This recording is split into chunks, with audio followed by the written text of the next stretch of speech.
Assalamualaikum, salam sejahtera dan salam dadah terkawal 2025 buat seluruh keluarga Malaysia. Anda bersama saya Amir Zain dan ini berita ADK edisi 13 September 2021. Antara tajuk utama edisi ini, klien Puspen Sungai Ruan raup terima suntikan vaksin, Malaysia antara 10 buah negara ADMN ke-11, 91 pegawai kaki tangan ADK Zon Selatan terima APC 2020. Tahun 2020, apa yang telah kita pelajari? Bahawa saat yang sukar ini semakin mengeratkan kita. Ia memberi peringatan bahawa kita semua ibarat satu keluarga. Terselah keberanian barisan hadapan kita. Jelas kegigihan rakyat Malaysia di ambang kemenangan atas usaha bersama. Di saat ini, kita mesti berdiri teguh demi membantu sahabat kita yang dalam kesusahan, demi menyokong perniagaan dan usahawan, demi menjamin masa hadapan setiap rakyat Malaysia. Apa saja nikmat dan usaha kita curahkan kembali kepada tanah air tercinta. COVID-19 telah mengubah perjalanan semua. Namun tekad kita kukuh selamanya. Lihat sendiri kejayaan Ibu Pertiwi dan apa yang boleh dikecapi apabila kita berusaha bersama.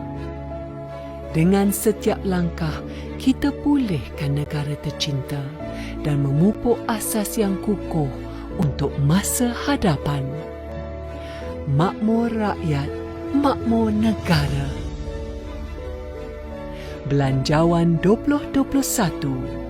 Teguh kita, menang bersama.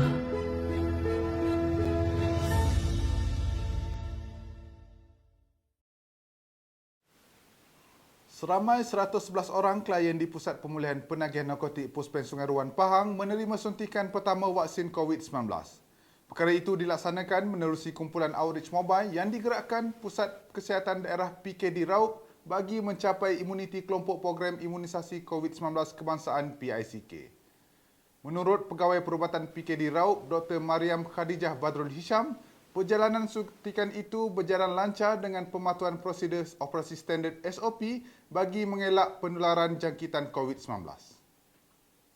Tapi hari ini saya buat kaedah di mana klien duduk statik, kita yang bergerak ke klien. So dengan kekurangan kaki tangan kami daripada Pejabat Kesihatan Daerah, saya cuba memanfaatkan dan mengoptimumkanlah bilangan kaki tangan dengan tenaga kerja supaya kami dapat membuat mencucuk selama 111 orang ni dalam masa yang optimum lah, dalam masa sejam macam tu lah. Katanya, kerjasama yang diberikan pihak Puspen juga sangat tinggi meskipun makluman untuk suntikan tersebut diberikan dalam masa singkat. Dalam program outreach mobile yang berasingan, seramai 144 klien di Puspen Raup turut menerima suntikan pertama vaksin COVID-19. Dr. Mariam berkata, kaedah sama juga digunakan bagi suntikan vaksin tersebut. Sementara itu, Dr. Mariam menambah, suntikan kedua bagi kesemua klien berkenaan dijangka akan diberikan pada 28 September ini. Saya rasa kerjasama daripada CCRC Sungai Ruan sangat baik sebab saya ada berjumpa perkara ni dirancang saat-saat terakhir lah sebab kami dimaklumkan pada hari Jumaat lepas bahawa minggu ini Pejabat Kesihatan Daerah Raup perlu menghabiskan sebanyak 20,000 dos vaksin dalam masa 1 minggu ni. So kami pun berjumpa dengan pengurus dan juga pengarah CCRC memberitahulah kita nak cucuk pelatih-pelatih di sini dan mereka okey. Walaupun dalam masa yang singkat mereka mampu untuk laksanakan seperti apa yang saya bagi tahulah. Nak kerusi susun macam ini, nak ini, perlukan ini. Dan alhamdulillah perjalanan hari ini berjalan sangat-sangat lancar lah. Memulakan langkah pertama memerlukan 1000 kekuatan. Langkah seterusnya memerlukan nekat dan juga keyakinan. Namun kita harus sokong dan bantu mereka kerana kepulihan itu pasti.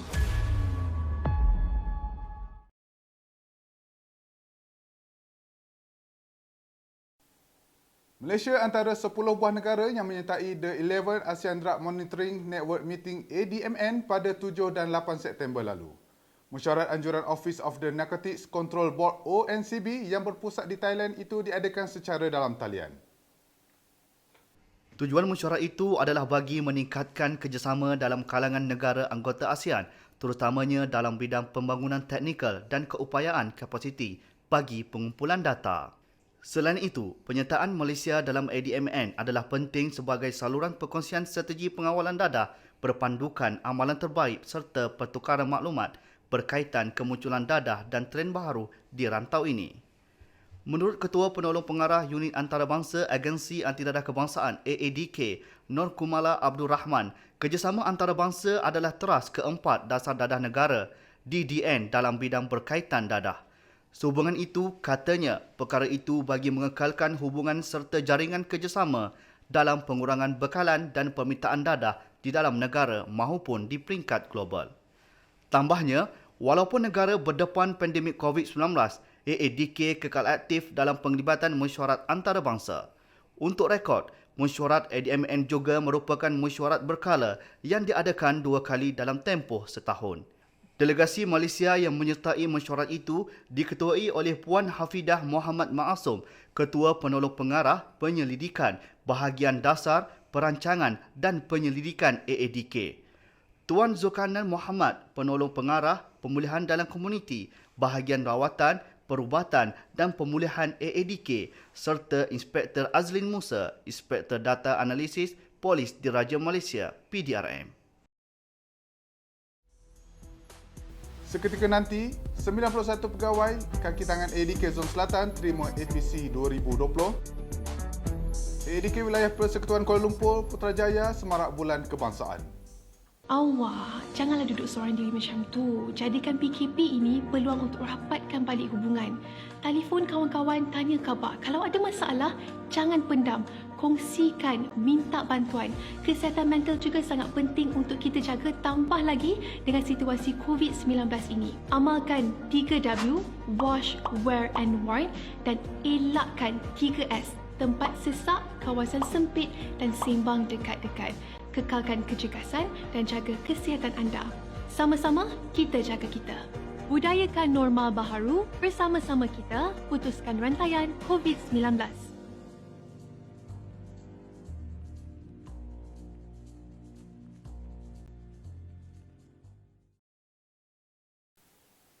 Bertemu kembali.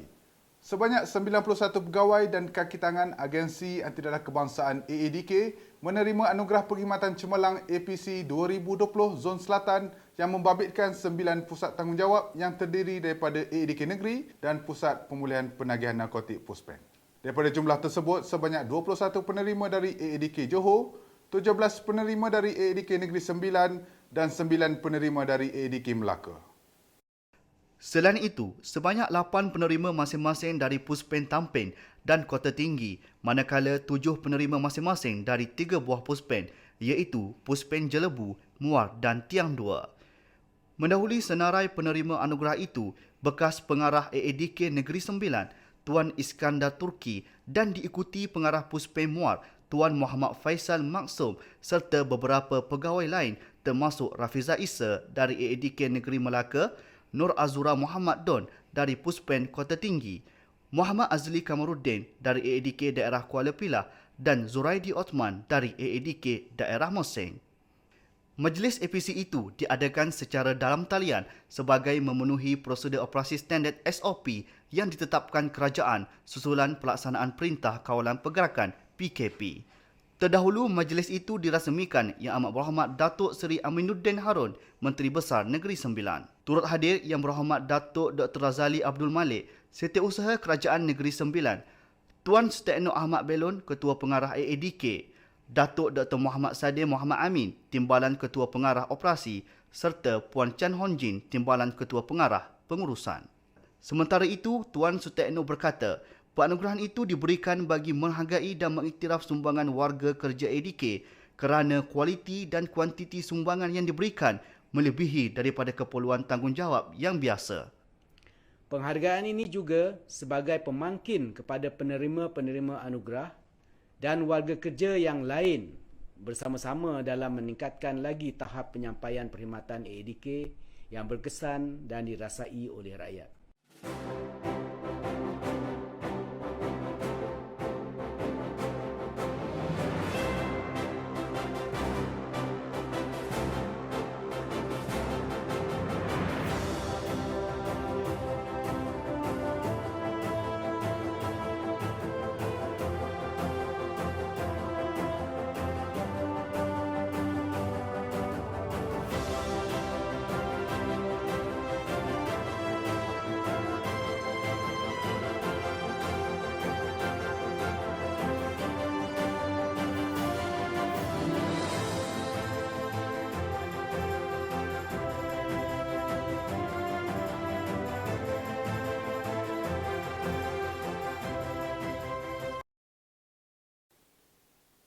Kita ke berita seterusnya.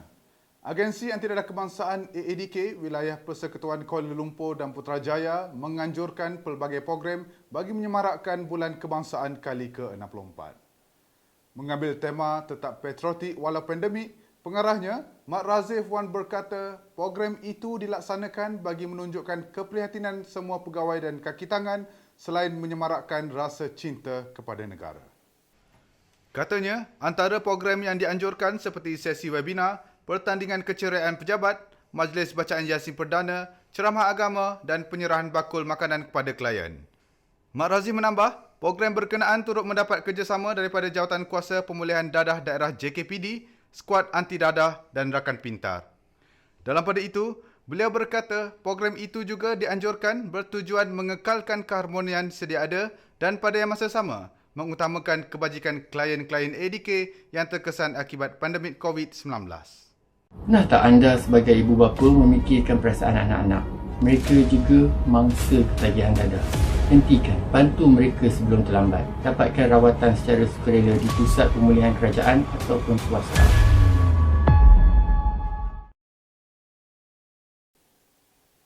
Baik, kita teruskan dengan segmen personality ADK minggu ini. Kali ini segmen personality merupakan seorang pegawai yang berdedikasi dan mempunyai ciri-ciri personality yang menarik. Siapakah beliau? Jom sama-sama kita saksikan. Saya, Rosalina binti Muhammad. Sekarang ini berkhidmat di AADK Negeri Sembilan sebagai penolong pegawai inti dadah. Sedikit mengenai perkhidmatan saya, tidaklah terlalu lama. Hampir 18 tahun, saya telah berkhidmat dalam jabatan kerajaan. Bermula pada tahun 2004, saya telah dilantik sebagai pembantu tadbir perkahwinan operasi dan ditempatkan di unit perkhidmatan luar bahagian rawatan dan pemilihan. Selepas itu, pada tahun 2007, saya telah ditawarkan sebagai seorang penolong pegawai anti dadah grade S27 dan ditempatkan di cawangan penguatkuasaan pada ketika itu. Sehinggalah pada tahun 2017, saya telah dinaikkan pangkat ke grade S32 dan telah ditempatkan di Negeri Sembilan sehingga hari ini. Bercerita pula mengenai pencapaian. Alhamdulillah, tahun 2020 saya telah dianugerahkan sebagai anugerah perkhidmatan cemerlang. Ini adalah pertama kali dalam sepanjang perkhidmatan saya. Saya rasa ini adalah satu kenangan yang saya akan lupakan kerana majlis pada tahun 2020 diadakan secara maya. Mengenai cabaran sepanjang perkhidmatan, tak lain tak bukan, ia lebih kepada diri saya sendiri. Di mana sebagai seorang ibu berkerjaya, sesuatu perkara yang bukan mudah. Malah banyak onak duri, rintangan yang saya harus lalui. Paling utama adalah semasa saya perlu membahagikan masa di antara kerjaya dan keluarga. Dua perkara yang sangat-sangat yang perlu dititik beratkan. Pada serta-serta masa saya terpaksa mengutamakan kerjaya daripada keluarga. Pada hujung-hujung tahun, saya pula akan mengutamakan keluarga daripada kerjaya. Kedua-duanya perlu seimbang untuk menjadi seorang ibu berkerjaya.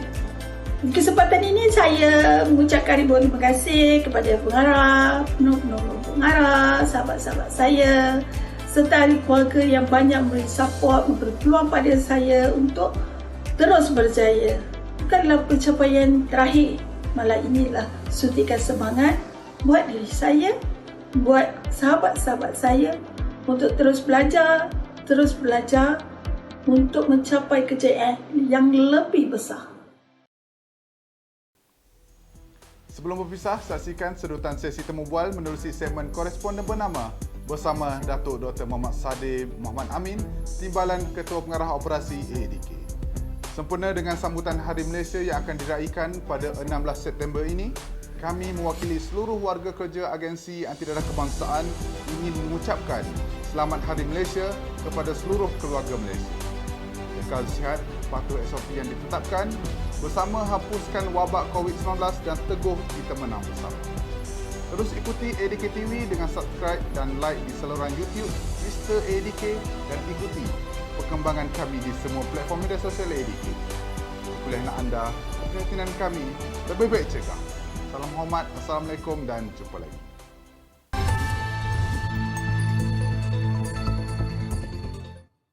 Pengambilan dadah dalam kalangan pemandu kenderaan perdagangan berada pada tahap yang serius dan membimbangkan.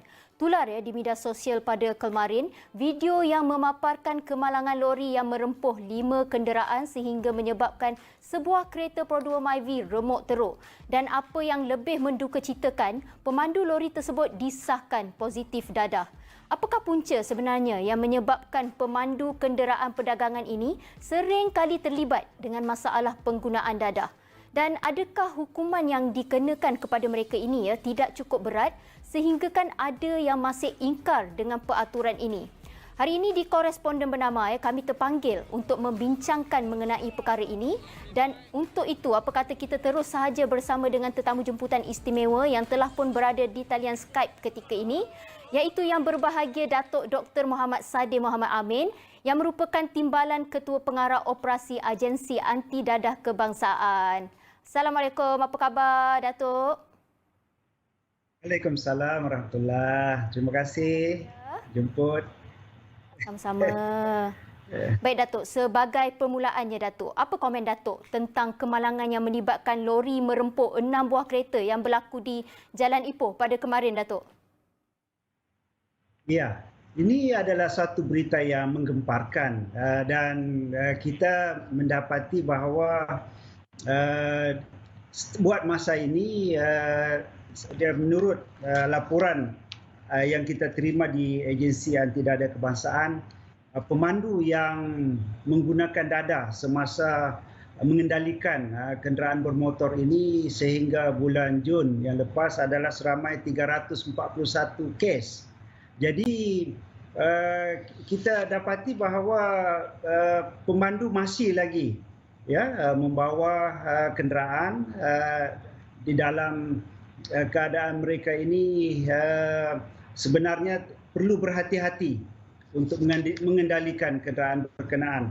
Dan di dalam kes di Jalan Ipoh, seorang pemuda berusia 25 tahun di dalam golongan belia membawa kenderaan lori 13 tan, dan ini merupakan satu kenderaan berat yang mana sebagai seorang warga negara yang bertanggungjawab, mereka perlu untuk mengelakkan diri daripada menyalahgunakan ataupun menggunakan dadah ataupun bahan-bahan yang terlarang ini. Okey, seperti yang kita tahu semalam pada kemarin bukanlah kejadian yang pertama yang berlakulah yang melibatkan penyalahgunaan dadah oleh pemandu kenderaan berat ini tapi pada pandangan Datuk sendiri, mengapakah kebanyakan pemandu kenderaan berat ini seringkali terlibat dengan penyalahgunaan dadah Datuk? Ya, hasil daripada kajian yang dilakukan oleh Agensi Anti Dadah Kebangsaan, kebanyakan pemandu kenderaan berat, misalnya lori dan juga bas, mereka berada di dalam kenderaan itu dalam masa yang lama. Jadi untuk mengelakkan mereka ini mengantuk, mereka akan menggunakan bahan-bahan bantuan sebagaimana yang dalam kes tadi mereka menggunakan pemandu tadi menggunakan methamphetamine di mana di dalam amfetamin ini dia mengandungi bahan yang dipanggil sebagai dopamin, di mana bahan dopamin ini membolehkan mereka ini bertahan lebih lama apabila mereka membawa kenderaan tadi. Sebab itu kita dapati bahawa bahan-bahan terlarang ini merupakan pilihan yang tidak wajar kepada para pemandu. Sebab itu di Agensi Dada Kebangsaan kita telah memperkenalkan apa yang kita panggil sebagai program tekad, iaitu tempat kerja bebas dada, di mana para majikan perlu untuk mengawasi pekerja mereka supaya jangan mengambil barang-barang terlarang, khususnya dada, ganja dan juga bahan-bahan yang boleh menghayalkan. Sebab itu kita melihat bahawa majikan juga memainkan peranan untuk memastikan bahawa pemandu lori itu ataupun pemandu kenderaan itu sentiasa dijalankan ujian-ujian saringan dan juga diberikan kesedaran bahayanya menggunakan dada apabila mengendalikan kenderaan-kenderaan tadi. Ya, saya setuju dengan pendapat Datuk di mana pihak majikan perlulah sentiasa mengadakan ujian saringan kepada pekerja-pekerja mereka ini. Dan kita pun tahu kebanyakan pemandu kenderaan ini keraplah mengambil dada sebagaimana alasan yang selalu mereka berikan untuk menghilangkan mengantuk, untuk menghilangkan penat. Dan remaja yang berusia 25 tahun yang telah ditangkap semalam kerana melanggar 6 biji kenderaan juga merupakan mereka yang positif amfetamin dan juga metafetamin. Jadi saya berasa macam tanda tanya, mengapa mereka ambil dada sedangkan mereka juga mungkin boleh ambil kopi untuk menghilangkan mengantuk, tetapi mengapa dadah tetap dipilih untuk menghilangkan masalah mereka ini, Datuk? Ya, itulah ada dia dari segi keberkesanan dia. Kita dapati bahawa dengan mengambil kopi yang mengandungi kafein itu, dia akan menjadi stimulan juga kepada daya tahan kita untuk menghilangkan kepenatan. Tetapi tempo dia lebih singkat, mungkin setengah jam ataupun 1 jam. Tetapi berbanding dengan metamfetamin dan juga amfetamin ini, dia hasil kajian klinikal mendapati bahawa dia mempunyai keberkesanan sehingga 24 jam hingga 2 hari ya, ataupun 48 jam. Jadi penggunaan dadah yang terlarang ini kepada pemandu-pemandu kenderaan bagi membolehkan mereka ini dapat memandu lebih lama ya, dan ini akan mengurangkan ini akan mengurangkan mereka daripada berhenti dan mereka akan dapat sampai ke tempat yang dituju itu dengan lebih cepat. Jadi kita perlu mengingatkan kepada pemandu bahawa of course dia akan memberikan keuntungan dari segi masa, tetapi kena diingat implikasi kepada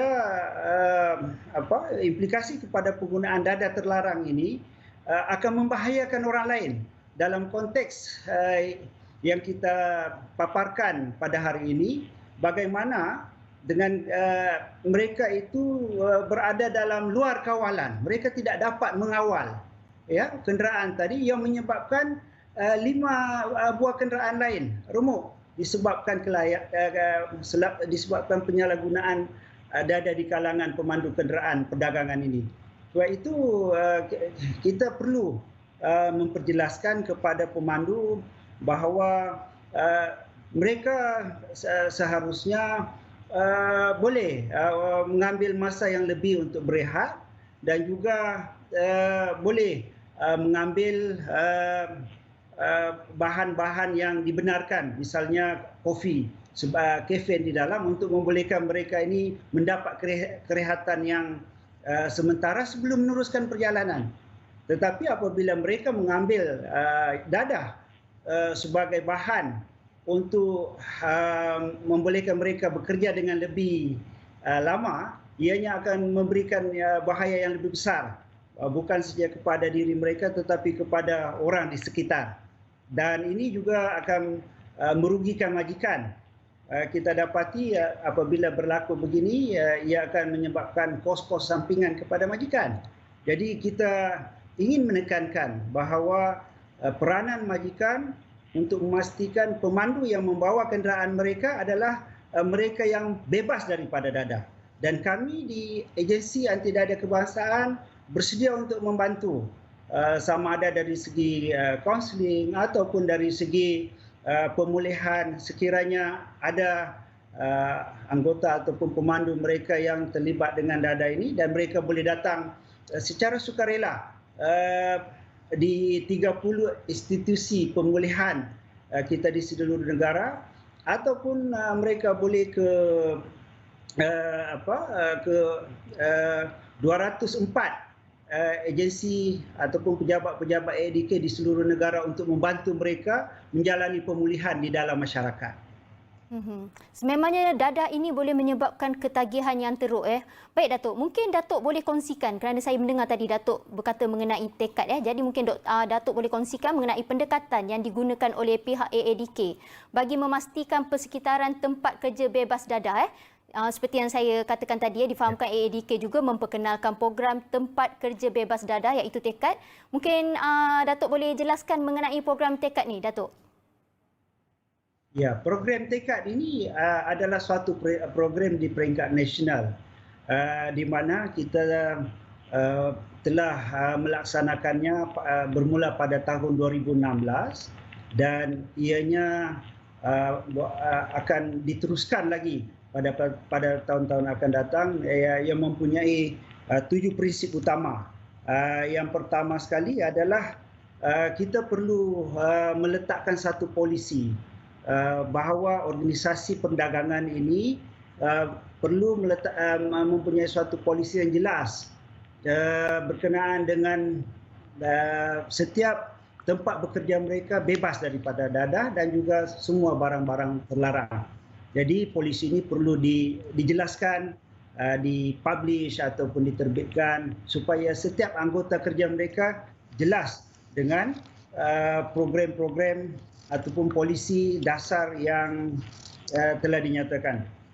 Yang kedua adalah dari segi latihan ya untuk penyelia. Misalnya pemandu tadi, mereka mempunyai penyelia yang mengawal dari segi pergerakan, schedule rutin mereka. Jadi para penyelia ini perlu sentiasa memberikan perlu diberikan latihan supaya bagaimana untuk mengenal pasti anggota kerja mereka itu bebas daripada dadah melalui appearance, melalui behavior tingkah laku mereka dan juga bagaimana perbuatan-perbuatan yang lain. Dan yang ini memerlukan latihan. Sebab itu kita melihat di dalam program TK ini AADK memberikan latihan kepada majikan bagaimana penyelia tadi mengenal pasti anggota kerja mereka yang terlibat dengan dadah.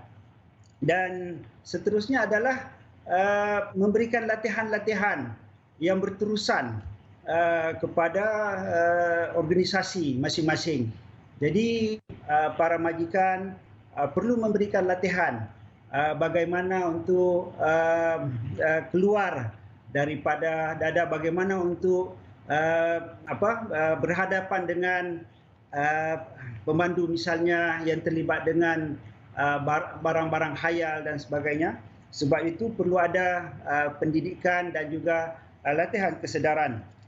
Dan sekiranya ada anggota mereka yang terlibat dengan dadah, seharusnya majikan ataupun ketua jabatan tidak membiarkan mereka berterusan sedemikian ataupun mengambil enteng perkara ini. Ya, mereka perlu menyediakan program rawatan dan juga pemulihan. Sebab itu di sinilah peranan Agensi Anti Dadah Kebangsaan kita menjemput agar semua majikan dan juga organisasi yang mempunyai isu penyalahgunaan dadah di tempat kerja masing-masing untuk datang secara sukarela berbincang dengan kami bagi kami membantu. Ini adalah percuma, Puan Azura. Kita mempunyai kaunselor yang bertauliah yang boleh membantu bagaimana mereka ini boleh lepas daripada penyalahgunaan data. Dan yang terakhir adalah bagaimana kita mengintegrasikan mereka semula daripada pemulihan tadi kepada masyarakat. Kita dapati satu program yang cukup bagus Datuk, program tekad ni kita harapkan para majikan di luar sana akan memberi kerjasama yang baiklah dengan pihak AADK bagi membantras penyalahgunaan dada ini. Baiklah Datuk, nampaknya masa menceburui kita. Itu saja masa yang kita ada. InsyaAllah nanti kita akan jumpa lagi Datuk di kesempatan yang lain. Terima kasih.